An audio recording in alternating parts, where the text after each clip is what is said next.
దివంగత తెలుగుదేశం పార్టీ నేత పరిటాల రవికి పలువురు నాయకులు నివాళులర్పించారు. ఆయన 10వ వర్ధంతి సందర్భంగా అనంతపురం జిల్లా వెంకటాపురంలో రక్తదాన శిబిరాన్ని ఏర్పాటు చేశారు. ఈ కార్యక్రమాన్ని మంత్రి పరిటాల సునీత, జిల్లా కలెక్టర్ కోన శశిధర్ ప్రారంభించారు. రవి కుమార్తె స్నేహలత ఆధ్వర్యంలో శిబిరం నిర్వహిస్తున్నారు. వేలాది మంది తెలుగుదేశం పార్టీ కార్యకర్తలు, పరిటాల రవి అభిమానులు రక్తదానం చేస్తున్నారు. శ్రీకాకుళం ఎంపీ రామ్మోహన్ నాయుడు పరిటాలకు నివాళులర్పించారు. రక్తదాతలకు ఏడాది పాటు ₹1,00,000 ప్రమాద బీమా కల్పిస్తున్నట్లు రవి కుమారుడు పరిటాల శ్రీరామ్ తెలిపారు.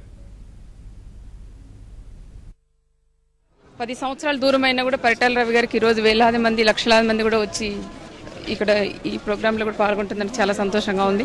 ప్రతి ఒక్కరు కూడా ఇక్కడ రక్తదానం చేసి ప్రాణదాతలు కాండి అని ఒక పిలుపు శ్రీరామ్ ఇస్తేనే వెంటనే వచ్చి చాలా మంది ఇక్కడ రక్తదానం చేస్తే దాన్ని కూడా సిద్ధంగా యూత్ అంతా కూడా కదిలొచ్చినారు.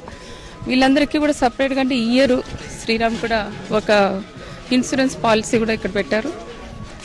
ఇన్సూరెన్స్ పాలసీ కూడా అంటే ₹1,00,000 బీమా కూడా పెట్టింది కూడా జరిగింది. ఇది చాలా సంతోషం. ప్రతి ఒక్కరు కూడా వచ్చి రక్తదానంలో పాల్గొని, అనంతపురం జిల్లా అంటే కరవ జిల్లా, చాలా వరకు ఈ ప్రాంతానికి బ్లడ్ కూడా తక్కువగా ఉంది కాబట్టి ప్రతి ఒక్కరు కూడా వచ్చి పాల్గొనాలని ప్రత్యేకంగా కూడా వాళ్ళు కోరుకుంటున్నారు. చరిత్రలో మరొకసారి గుర్తు చేసే రకంగా ఈ వర్ధంతి సందర్భంగా ఆ పోరాటాలు కానీ, ఆ రోజు జరిగినటువంటి సంఘటనలు కానీ, ప్రజలకు జరిగినటువంటి నష్టాలని, కష్టాలని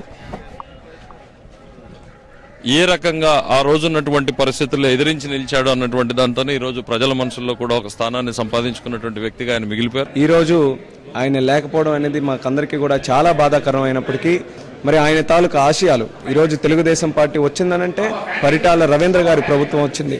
ఖచ్చితంగా ఆయన అభిమానులు కానీ, ఆయన తాలూకా ప్రజావర్గం కానీ, ఈ ఆంధ్రప్రదేశ్ రాష్ట్రం కానీ అందరం కూడా పరిటాల రవీంద్ర గారి తాలూకా ప్రతి ఒక్క ఆశయాన్ని కూడా నిలబెడతాం.